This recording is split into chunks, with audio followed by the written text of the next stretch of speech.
দর্শক বন্ধুরা, একবার পরীক্ষা করার জন্য একটি আগুনের গোলা রাখা হয় একটি বোতলের মুখের সামনে। তো দেখা যাইতেছে যে বোতলের মুখটি গলে যাইতেছে, আগুনের গোলার কাছে হার মানতেছে। বোতলের মধ্যে কিছুতেই থাকতে পারতেছে না আগুনের গোলাটি। তো দেখা যাক শেষ মুহূর্ত পর্যন্ত কি হয়, আমরা দেখতে থাকি। আসলে শেষ মুহূর্ত পর্যন্ত এই বোতলটা কি টিকে থাকে নাকি হার মানে বোতলটি। তো পরে যাওয়ার পর আবার তুলে দিল, দেখা যাইতেছে কিটা হয় কি হয় কি হয়, দেখা যাক। মনে হইতেছে যে আর টিকবে না, এই যে পানি সবগুলো শেষ, দিন শেষে হার মেরে গেল বোতলটি, আমরা যা বুঝতে পারলাম। তো তার পরবর্তীতে স্টেপ দেখা যাক কি করা হয় বা কোন জায়গায় দেওয়া হয়। তো এবার দিতেছে একটি কাঁচের গ্লাসের মধ্যে রাখা হবে।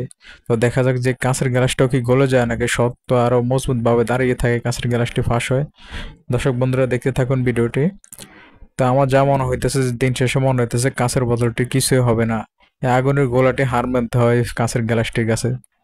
ইতিপূর্বে যত কিছুই দিয়েছে, যত কিছু হার মেনে গেছে, সবকিছু কাঁচের গ্লাসের কাছে। কিন্তু ভিডিওটি ভালো লাগলে ভিডিওটি শেয়ার করে দেন।